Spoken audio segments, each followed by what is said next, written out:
Assalamualaikum warahmatullahi wabarakatuh. Baiklah, kami dari kelompok 7 yang beranggotakan saya sendiri, Putri Malasari Lubis, Desi Safitri, M. Sandi, M. Taufik Rafiki, dan Dian Setiawan.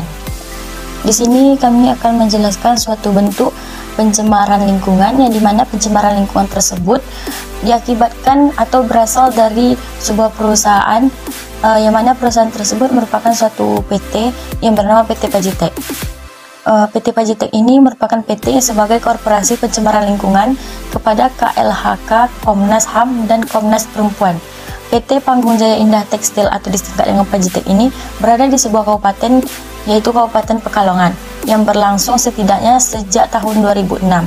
PT Pajitek merupakan suatu perusahaan tekstil yang memproduksi sarung. Sebab akibat terjadinya pencemaran oleh PT Pajitek, pencemaran lingkungan berupa asap dan debu batubara yang keluar dari cerobong perusahaan, ditambah dengan suara bising mesin.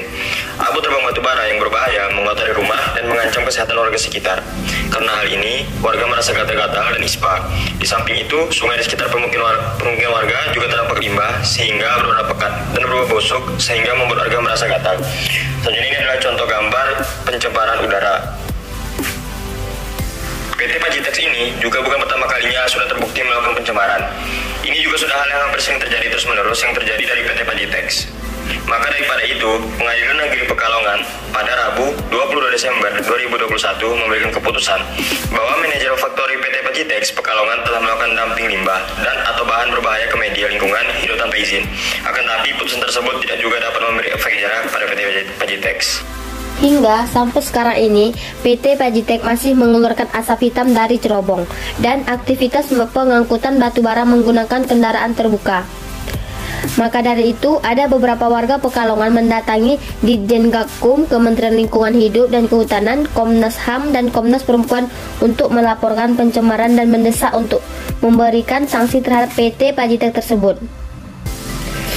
Warga Sukaharjo dan warga Pekalongan mendatangi Ditjen Kementerian Lingkungan Hidup dan Kehutanan dan memberikan sanksi. Adapun sanksi yang diberikan dan diterima oleh PT Pajitek ialah yang pertama, KLHK segera memberikan sanksi administratif berupa pembekuan perizinan atau pencabutan perizinan kepada PT Pajitek karena telah melakukan pencemaran lingkungan.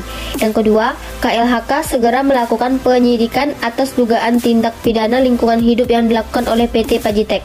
Yang ketiga, Komnas HAM dan Komnas Perempuan agar segera mendesak KLHK untuk segera memberikan sanksi tegas kepada PT Pajitek karena telah melakukan pencemaran lingkungan. Solusi dari pencemaran lingkungan tersebut ialah yang pertama, membangun pengolahan air limbah pada kegiatan industri.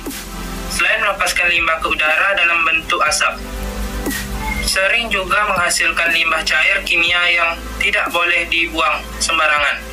Oleh karena itu, kita harus membangun pengolahan air limbah agar ekosistem tanah dan perairan tidak rusak akibat zat kimia yang berbahaya. Berikutnya, pengolahan sampah. Terdiri dari berbagai macam jenis, dari sampah kimia, organik, dan anorganik. Sampah anorganik dan kimia umumnya lebih sulit diolah kembali. Oleh karena itu, sebaiknya kita mengurangi sampah tersebut, seperti wadah plastik sekali pakai.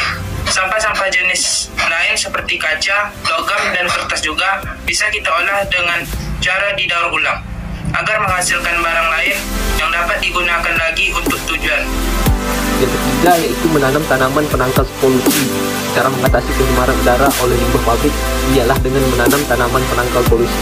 Adapun beberapa tanaman semisal krisan, lidah buaya, bambu, rasena, sirih gading, seri rezeki, lidah mertua, lili, dan spider plant. Tanaman ini diyakini mampu menyaring senyawa berbahaya dari polusi lewat pori-porinya. Selain mampu menangkal polusi, tanaman ini bisa menjaga lingkungan kamu terlihat lebih sejuk dan asri, sehingga udara yang dihirup juga dapat lebih baik. Yang keempat, mengurangi penggunaan batu bara. Yang kelima, melakukan cara semisal cold treatment. Ini dilakukan dengan menggunakan semisal cold dust suppressant untuk mencegah debu batu bara berterbangan. Semisal cold treatment baik yang berbasis polimer maupun surfaktan bekerja dengan cara membasahi permukaan batu bara dan mencegah debu terbang. Baiklah, sampai sini yang dapat kami diskusikan. Lebih kurangnya kami mohon maaf. Kami tutup dengan Assalamualaikum warahmatullahi wabarakatuh.